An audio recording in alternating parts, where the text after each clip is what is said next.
You think your dog ignores you because they're stubborn, but that's not the real reason. You call their name, they look away. You say it louder, they keep doing what they were doing. It feels like a personal rejection, like they chose whatever else over you. But if your dog ignores you when you call, they're actually trying to tell you something important about safety, trust, and how their brain is wired. Most owners treat it like disobedience. That's the wrong lens. Your dog doesn't assign the same meaning to your voice the way you do. To them, your call is one signal in a noisy world. What matters is what that signal predicts.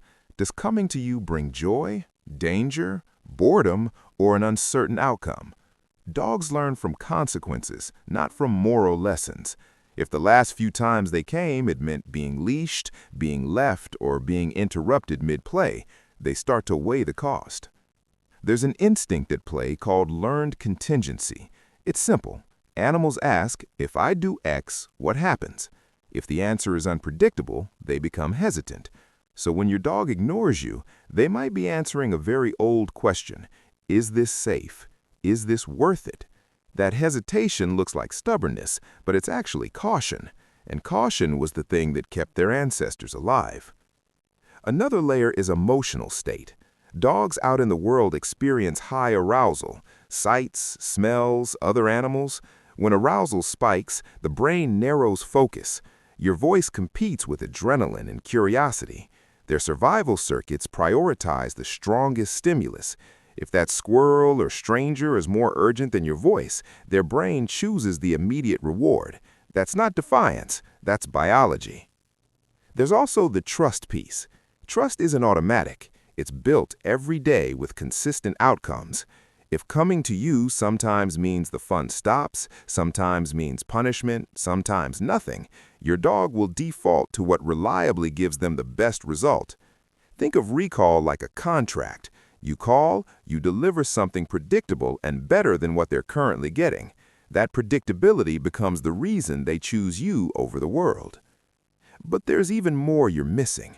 Dogs perceive tone and intent far more than precise words. A frustrated, high-pitched no or a hurried come full of stress signals can read as urgent danger. If your emotional state during a call signals stress, your dog may avoid you to avoid whatever you're sensing. They pick up micro-expressions, scent changes, and posture. You are broadcasting to them constantly. Are you offering safety or signaling threat? So what changes everything?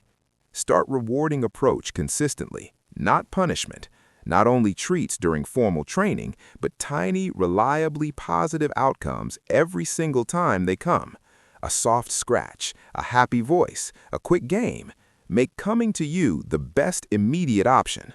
The rule is simple. Make recall more valuable than the distraction. Also, rethink how you call. Use a calm, confident tone. Avoid chasing them when they don't come. Chasing turns recall into a game of catch me if you can, and that game strengthens ignoring. Instead, move in a relaxed way toward them while calling, or drop a high-value treat behind you so they choose to come to you, not run away from you. Pair your voice with something predictable. That pairing rebuilds contingency. Train in short bursts with high success. Start where distractions are minimal and escalate slowly. Every successful recall reinforces that your call predicts reward. Every failed recall teaches doubt. Dogs have short memory windows for these contingencies, so small wins matter more than long, chaotic sessions. Watch their body language. Ears tucked, tail slow, lip lick. These are not stubbornness. They are signals of uncertainty or stress. If you misread them and force the interaction, you erode trust. Instead, acknowledge their state, lower your posture, soften your voice, and create a safe path for them to return. You want them to think, coming to you equals comfort. There's a deeper emotional flip that changes everything. Stop equating obedience with love. Recall is about cooperation. When your dog chooses you under temptation, they are offering social trust. You must honor that trust with predictable, positive outcomes. Over time, your dog learns to prefer you not because they're commanded to, but because you reliably make their world better. Now, if your dog never comes despite rewards and calmness, consider medical or cognitive issues. Pain, hearing loss, or age-related confusion can mimic ignoring. A quick check with your vet can rule that out.